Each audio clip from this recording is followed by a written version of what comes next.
Okay, that makes sense. And then here's kind of like a panorama of everything right there. It's seating capacity is going to be about 20,000 or so. So it's going to be a pretty good size. Oh, that's cool. But everything's really kind of taking shape. I mean, Little Caesars Arena, I mean, I didn't like it. I thought like Gordie Howe Arena would have been fitting, but then again, you're not going to get away from corporate sponsorship. Yeah, it's going to be all But corporate. then how will you offer free pizza promotions? Yeah, the thing I've always wondered though is that the Pistons have a really big sponsorship deal with Hungry Howie's Pizza. Oh, How's that going to work? Oh, that's going to be But the bad. thing is that what I hate is like people said, "Oh, the Pistons have Hungry Howie's as a big sponsor. That's a conflict of interest. They can't move." What? They could just drop them and pick up Little Caesars. And honestly, I think that's what's probably going to happen. Well, put it this way: which pizza would you rather eat? I mean, they're both decent enough. I mean, I I don't like Little Caesars. They're decent enough. I mean, I'll take Little Caesars if I have to. I mean, the hot and ready's not that great, but their deep dish is actually Thing fairly is, solid. here in Chicago, we're spoiled with having Lou Malnati's and Giordano's. Don't remind me. That's just I haven't had those in so long. Yeah. Actually, at work one day, I worked for UPS, and I was sorting packages one day, and I grabbed one, and it was a Lou Malnati's box, and I just got really, really sad and really, really hungry. At I the just same had time. it last week, and it was great. Like it was about 5 a.m. and I was standing there just craving Lou Malnati's. Oh no. Okay, so Eric, you were talking about Guaranteed Rate Field. Is it going to be nicknamed the Rate? Like the Cell? The sell. Oh gosh, The rate. The guarantee. the guarantee. The Guarantee. that can be taken in I many will different ways. go to the game. I guarantee it. Well, that's gonna be weird. That's interesting. That's a good question. You know, like, I mean, it's a nice ballpark. I've been there before. I think the concourses are great. I think I the love it. concessions are great. I love the ballpark. It's a very I nice. hate going there, but I love. Oh, it's going there. the location's bad, but the ballpark itself and the parking is fantastic. But you know, now with that new name, it's just I don't know. It was interesting. I remember when it first was officially named, and I people thought it were was like, a joke. "Yeah." Well, I thought the sale jersey thing was a joke too. Oh my gosh. I still think that's a joke. Well, like a legit joke, like No, it wasn't yeah, real. Well, before we use that segue there, I mean, we talked a little bit earlier about out of the West, do we think anyone dethrones Golden State? And quite honestly, I don't see that quite happening. I mean, with that, I mean, I don't. I mean, once you got Kevin Durant on that team, that was just a guarantee. I don't think you can count out the Spurs. That's true. That's true. Until they're actually counted out. But Right. I mean, I still don't now, put hang the on. chances Remember our high. last show? We said who is going to beat the Golden State Warriors, and we all said nobody. and someone did. And then they blew a 3-1 lead, Oh boy. and then they took an arrow to the knee. So, Well, a little 2011 throwback, folks. nobody knows what will happen.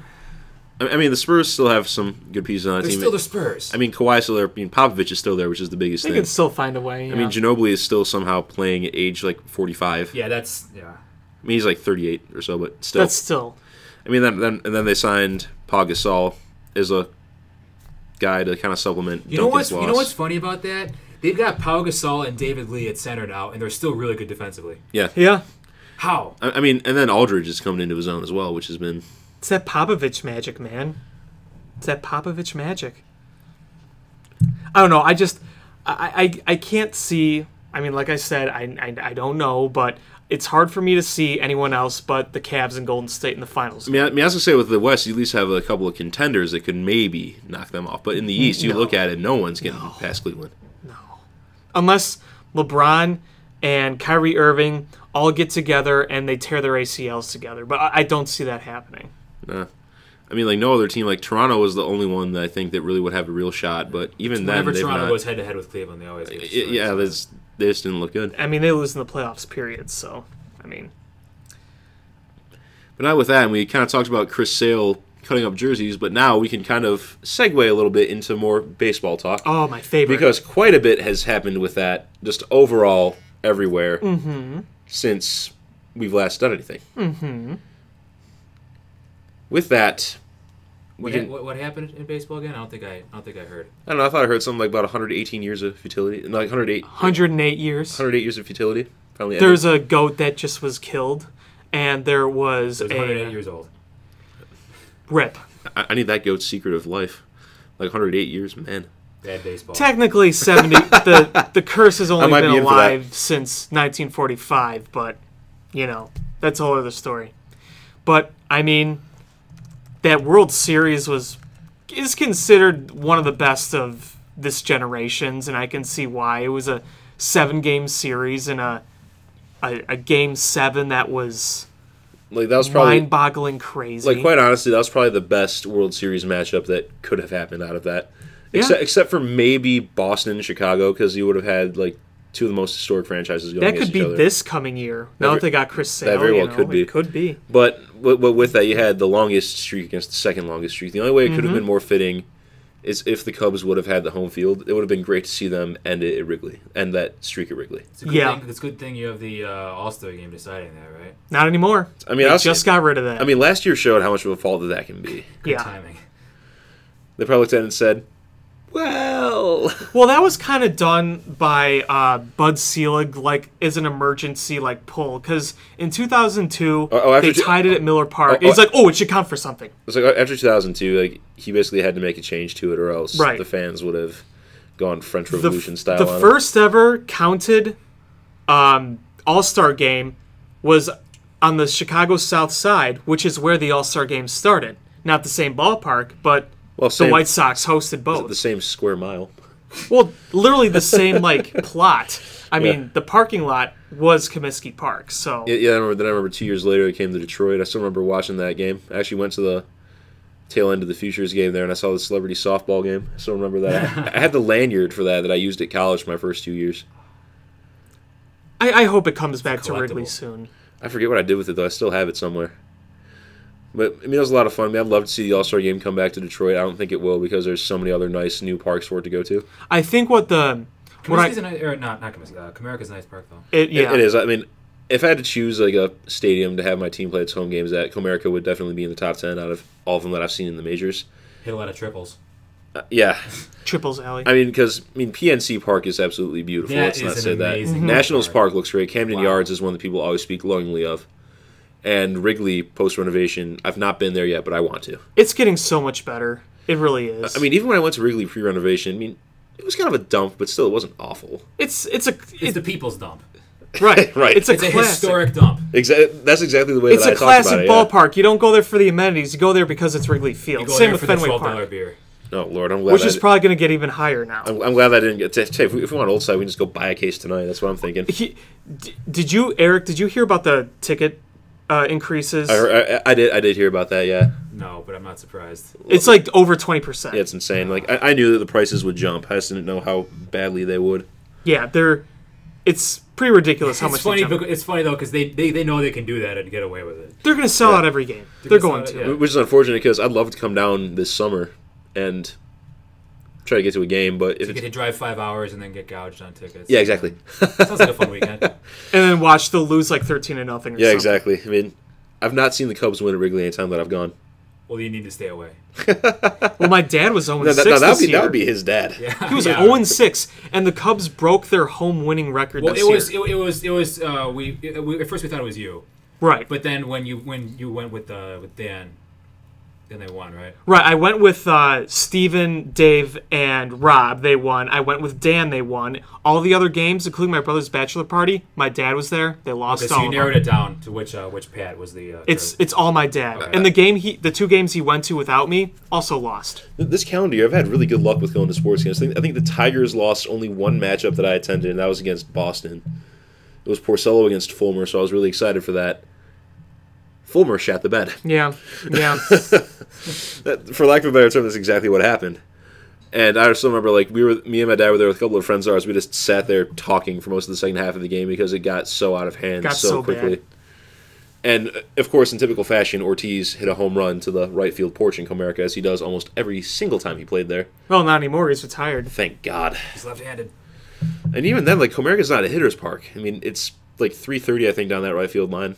But Well, the hitters don't care where they play. no, they do not. I mean, you look at Miguel Cabrera, he makes that park look like a was. hitter's park. Like, the amount of times that I've seen Cabrera go out to center field, and that's 420 there, mind you. That's a long home run. Well, look at our ballparks. Well, The Sal, the right is very hitter friendly. well, Wrigley's at the mercy of the wind. Right. It's either the most hitter friendly or the least hitter friendly.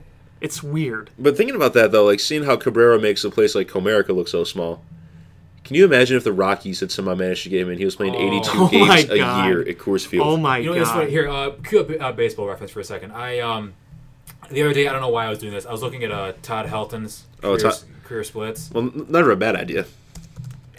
He was a good hitter, but like at home, I forget what it was. It was. But my help, I'm searching baseball reference instead of basketball. For I always do that. I Yeah, forgot to change we it. cannot find the player. Wait, what? Yeah, I got really confused. Oh, I got yeah. really confused. It didn't autocomplete. I'm like, wait, what? And then I realized I was searching basketball. Pull up his career splits for a second. They're significant. Okay, splits for home. Yeah.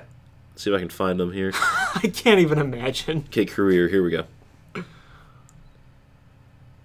Okay, season totals. Okay, nope. Homer. Here we go.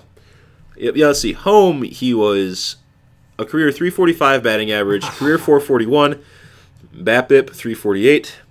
On the road 287. Still not bad, but still that's quite the It's difference. quite a drop. What was his slugging at home? His slugging at home was 607 compared to 469. What's There his you OPS? That's what's really important.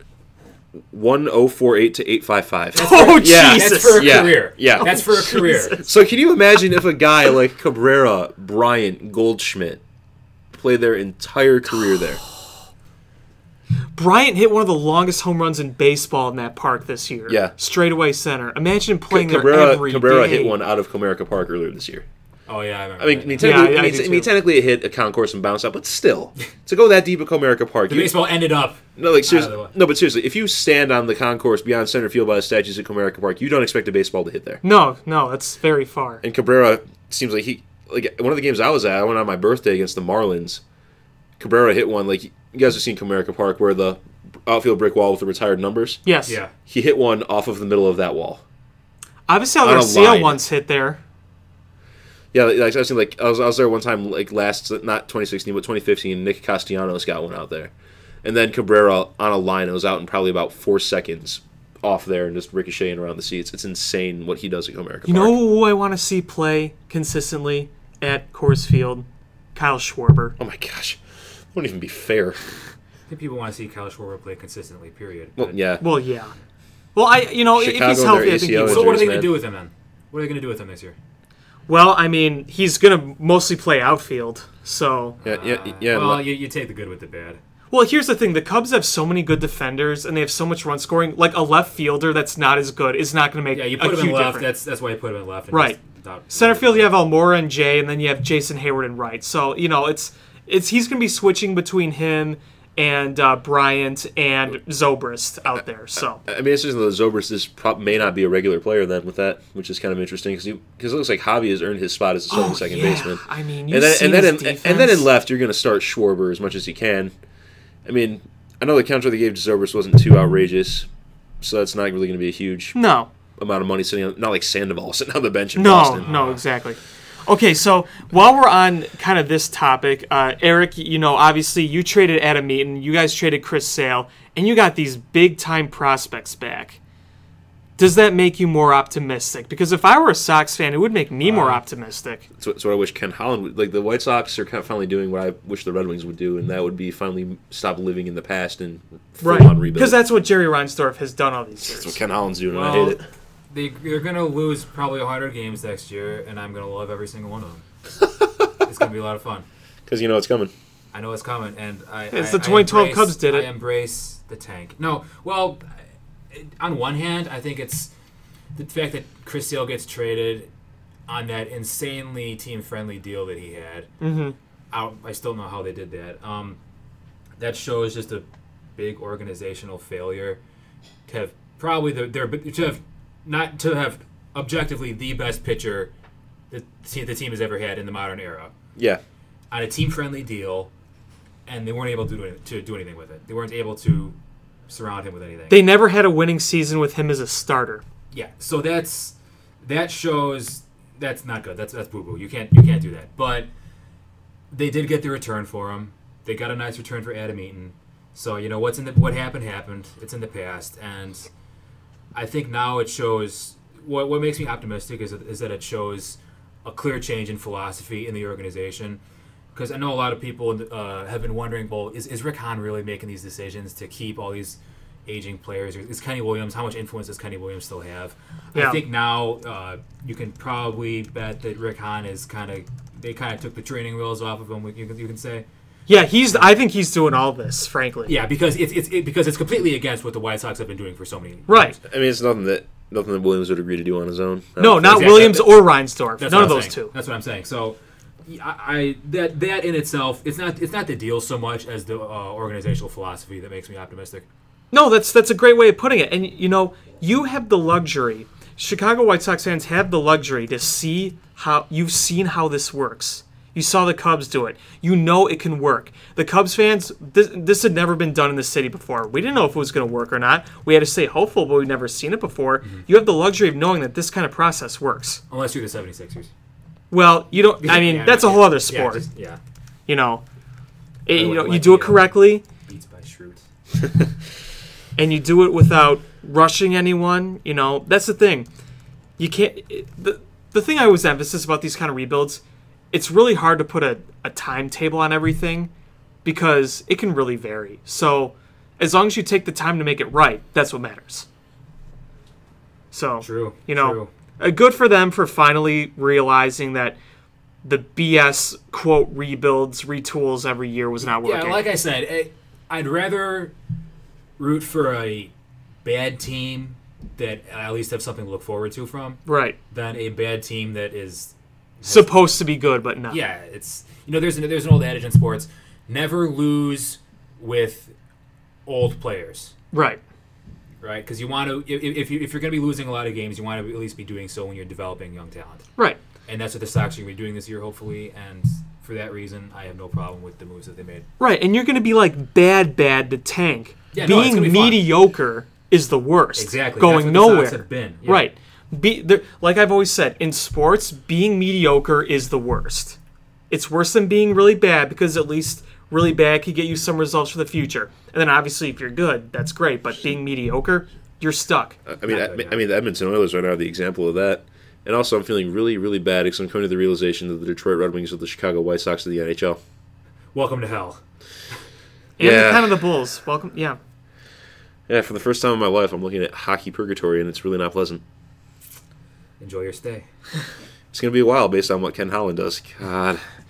What's with the GM's named Ken with not letting this kind of thing go? Kenny Williams, Ken Holland. It's a bad trend. We'll talk about hockey in a little bit, and I'll be able to say what I want to say on that. But with baseball, the hot stove really kind of did about what it was expected to do. It was pretty lame this year. The class was not very big. But what... the biggest thing for me right now is that there's still one really big name still out there that hasn't gone anywhere. Bautista. Jose Bautista. What do you think's going on with that? He's old. He sucks at defense. I mean, there's been talk that he wants to go back to the Blue Jays, and I think the Blue Jays do need to get him back, or else... Because I think the Blue Jays had to get either Encarnacion or Bautista back. They missed on Encarnacion. Like if they miss both of them, tried. If they miss both of them, that's just a loss. What do you think about Encarnacion to the Indians? I just wrote my Cleat Geeks article on him. So you can check it out at CleatGeeks.com. In as many words, in my opinion, being a fan in the AL Central. Damn it. Yep. From a sabermetric standpoint. I don't care, because please hit home runs against us. He didn't do it. I mean, with that, it's that the Tigers were supposed to be the huge sellers at this hot stove this year. Nothing happened. I mean, JD Martinez, I thought would for sure be gone, but everything I've heard, Al Avila's asking prices are far, far too high on everybody. Yeah, like Martinez, Kinsler, and then even Anibal Sanchez was drawing interest from somebody, which, in that case, thank God, please, take him. I mean, if the Tigers can dump that Sanchez contract, that'll definitely help them in their mission to shed salary. I mean, the only moves they've made so far have been trading Cameron Maben for less than stellar return to Anaheim. But then again, if you're trading with Anaheim, you shouldn't expect to get anything good in return if you're going for prospects. I mean, what the Tigers got was the Angels' top prospect, which is not saying much considering that their farm system is literally a burning dumpster. Where does he rank nationally among prospects? I haven't checked that. I'll have to take a look at that later. But I mean, they shed Maben, and that's $9 million a year, and it's a guy that's kind of made of glass. But he was kind of a spark plug to the Tigers team. Leaves them with a massive hole in center field. I mean, your options now in-house are Tyler Collins, Jacoby Jones, and Anthony Gose. Anthony Gose is a big no thank you on that count because he has some attitude issues that ended up getting him busted down to Double-A Erie. Yeah, that's not good. Jacoby Jones, I think, is going to be a guy for the future. However, he's not quite there yet. Tyler Collins, I don't know. He's decent in like a role spot, but I don't trust him as a full-time guy. So what is your overall prognosis on the Tigers for 2017? I'm not sure. I'll know better by the trade deadline or the All-Star break, let's say. Because if they're still good by the All-Star break, I could see Avila going out, making a move to try to do one last over-the-top-of-the-trench final charge into no man's land, trying to win the World Series. But he also has said he wants the team to get younger and faster while shedding salary. Bulls. Damn it! Why the heck am I turning into the Chicago fan here? Welcome, welcome, welcome. This is what the Cubs were like before Theo came around. Man, can I have him? No, you cannot. But you guys are where you need to be. We just signed him to a 5-year extension. Come on! We signed them all. Hoyer, Theo, and Crane Kenny. They're all Can we do locked something? up. Can we do something like in European soccer where like put people out on loan for a year just to kind of do something? No. Sorry. No, but right now, honestly, at least Dan Quinn and Stan Van Gundy know what they're doing. I mean, Bob Quinn, my bad. when you look at the AL Central, I think the Indians run away with it. I do. The Indians do run with it. I mean, the Tigers did benefit in the fact that everybody else sold.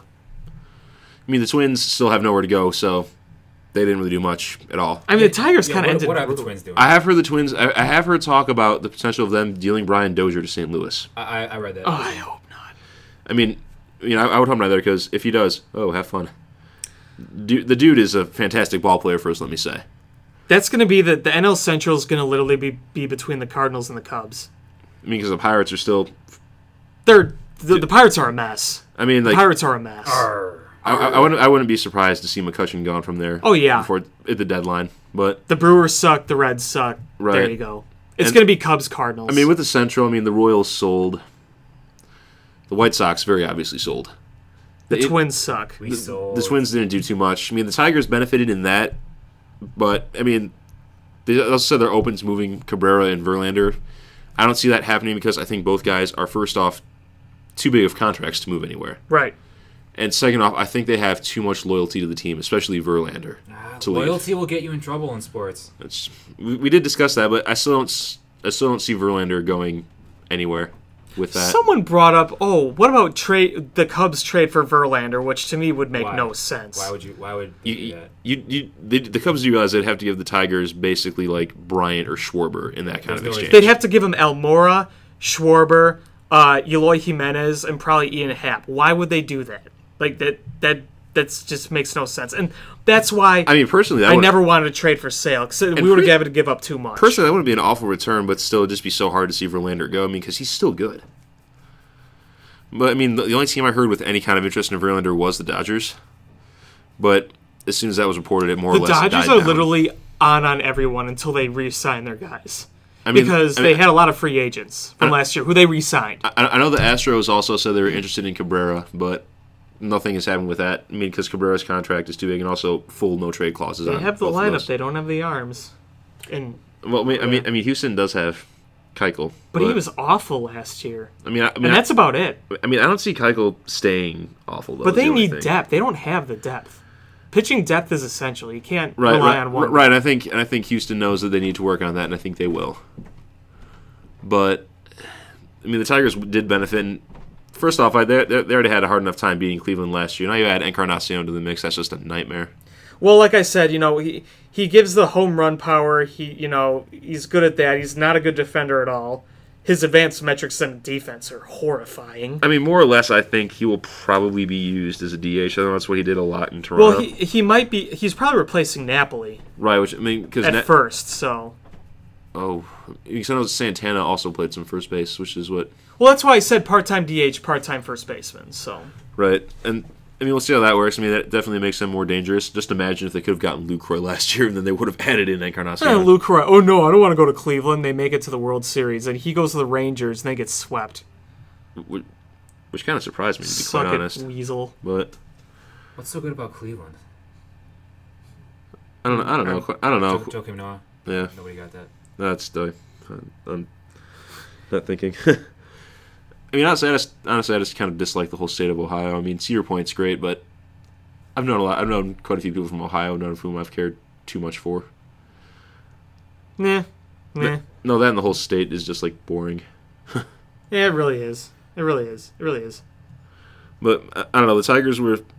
We'll see what happens. I mean, I think if JD Martinez puts on a show like he did last year, I think teams will realize, okay, that asking price that Avila put forth before makes sense. We'll do that now. Well, maybe this could be an opportunity this year for the Tigers. At least if some of those key pieces play well, Right. then they could sell some off at the deadline. I mean, the only big thing I can think of is that, like, the biggest thing with that is Victor Martinez. I love him. Don't get me wrong, but God, that guy's just a liability unless he's hitting a home run. He's ancient now. How old is he now? I think he's 37. I And- have a computer. Why am I speculating? And his knees are pretty much gone. That's what aren't I'm they? saying. Like, he's that's in catcher he's years. exclusively a DH. He can't even play first base anymore. That's in catcher years. Right. He's 38. Actually, I was a year off. Yeah. He just turned 38. But I mean, he's a great hitter. I think he'd do well to retire, come on somewhere as a hitting coach because he has a lot that he could teach. Oh, yeah, absolutely. But I mean, the thing is though, like you could trade Martinez, but no team is in the market for an exclusive DH except for maybe Boston. But at the same time, the split between Detroit and Dave Dombrowski wasn't exactly amicable. And he's given no indication that he's open to doing business with Detroit. Trader Dave, what's a farm system? Oh my gosh, like as soon as I saw him make that trade for sale, I immediately started laughing. Because he immediately has, since being there, first off, he gave up a huge prospect for Drew Pomeranz last year, as soon as he got there. Yep. And then he makes this move, giving up basically their farm system for Chris Sale. I'm just like, oh man. The only thing where Boston benefits more is that Dombrowski inherited a younger team. Yeah, and That's where they benefit with that. Right, and I think overall that Sale trade, I thought both sides had their victories. I mean, Oh, definitely. You got one of the best arms. both sides made out on that. and then the White Sox got some really good young prospects. So. And honestly, I think one of the biggest wins in that deal is the fact that the Red Sox were able to keep Benintendi Right, and Jackie Bradley Jr. and Swihart. Yeah. Like- They had to give up Moncada, but you have But to. at the same time, you keep all those guys that are already up there in the club and contributing. Right, which is why I thought it was a win-win for both sides. It was a good trade. But, yeah, Trader Dave doesn't value a farm system. Yeah, that's always the way it has gone with that. I mean, then with all the news on the hot stove, I know Wade Davis was the big news going to Chicago. Yeah, I mean, I'm really excited to have him. I really am. And he's going to be, obviously our closer. We lost to Aroldis Chapman. He took all that money, which is fine. You came, you won us a World Series. Now he's gone. He's getting way overpaid by the Yankees. Have fun with that. I mean, going into the offseason, everybody knew Chapman was going to get overpaid. Oh, yeah, absolutely. So is Kenley Jensen. But Kenley Jensen, I think, is better than Chapman. Jensen actually turned down more money to stay with LA. Yeah, I mean, here's the thing with Chapman. I mean, he's the guy who just relies on his speed, and when he's not throwing over 100 miles an hour, he's not effective. Right. And that's really what kind of hurts him on that. I mean, they gave up a bunch of... the Yankees can do that. I mean, A-Rod's not going to be on their books for much longer, if even at all. Yeah, I mean, then really the Yankees, pretty soon, they're going to be back in it again. oh yeah, I mean, they restocked their farm system, and that's something they don't usually do. And Gary Sanchez is showing just how well that has gone. Right, exactly. I mean, then you have Teixeira retiring, so that's a spot for a youngster at first base. I mean, Sanchez bringing it up behind the plate. I mean, Brett Gardner is still out there, which is still incredible. To me, it's incredible that Gardner is still there. Right, yeah. And then I sometimes see that Ellsbury is there, and I remember just how much they paid him. Yeah, they beat him a lot of money. Well, they did. They lured him away with Boston solely based on the money. Yeah, exactly. And Boston fans were not too happy about that. I can't blame them for that. And I believe Eric is turning on the Bulls game. I just realized they were on. I had no idea. Why are they playing so early? I don't know. Are they in Indiana? Yeah. It's those New Year's matinees, man. I don't get it. Yeah. They're losing. By what? Purgatory, 12 man. to 4 after 2.5 Oh, minutes. yuck. Well, that Christmas Day game was a joke. I wish I knew what it was like to have my team play on Christmas Day. Well, Bulls have played on Christmas Day. Pistons haven't played on Christmas Day for like 11 years. Really? Well, like even when they were good, they never got the national recognition they deserved. That's my own personal opinion. I'm not going to go off on that. Well, I think right now is probably a good time for a break because that way we can export multiple audio How long have we clips. been going? Just a little over an hour. So we'll take a break.